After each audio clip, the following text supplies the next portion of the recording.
to ask you, now with your licensing for globalization, are your partners in Europe and Asia, like are you able to sell within those regions, or are they giving you some, I guess, grief doing it?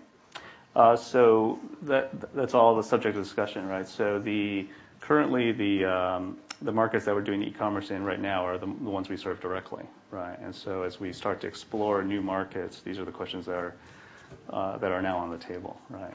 That we have to work out. So grief is probably not the word I would use. I think it's just more like I said, collectively we all want to do something, right? That we see the opportunity that's there, and it's a matter of figuring out what's a win-win model, right, for all the parties concerned. So operationally, is it all done out of North America, or does each region really have a tremendous amount of say of what's happening in their regions? Because at some point, it has to be coordinated.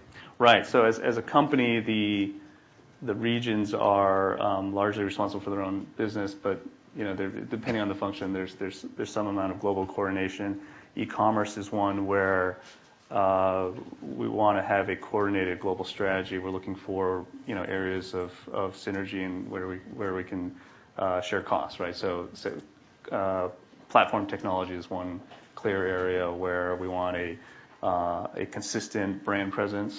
The investments you make in IT and customer experience are largely shareable across the regions. And therefore you don't want to reinvent the wheel multiple times.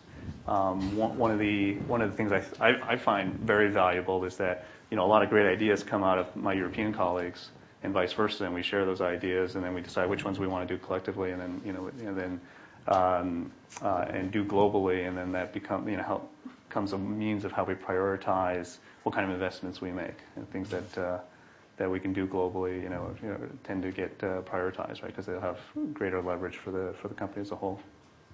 Great. Now, since the Europeans are around 3 years behind e-commerce, how are they, but 3 years ahead of mobile? How are they challenging you on your mobile initiatives for Puma in the U.S., or are they helping you, and how does that? Yeah, that's a great question. So that becomes, I think one of the benefits of working globally, right, is mobile is it's actually a hot topic for us as well. But the Europeans are taking the lead on mobile for us, right? And so I'm going to be able to benefit, as they launch, get into mobile, do the first kind of deployment of that, learn from that. I can follow on as a quick follower and benefit from the learnings and investments they've made in the mobile space. But in our case, I think we'll. It's a 2010 topic even for us here in North America. And then there are other situations, or other examples where we're taking the lead and the learnings or the benefit are going the other way. Sure. Mm-hmm.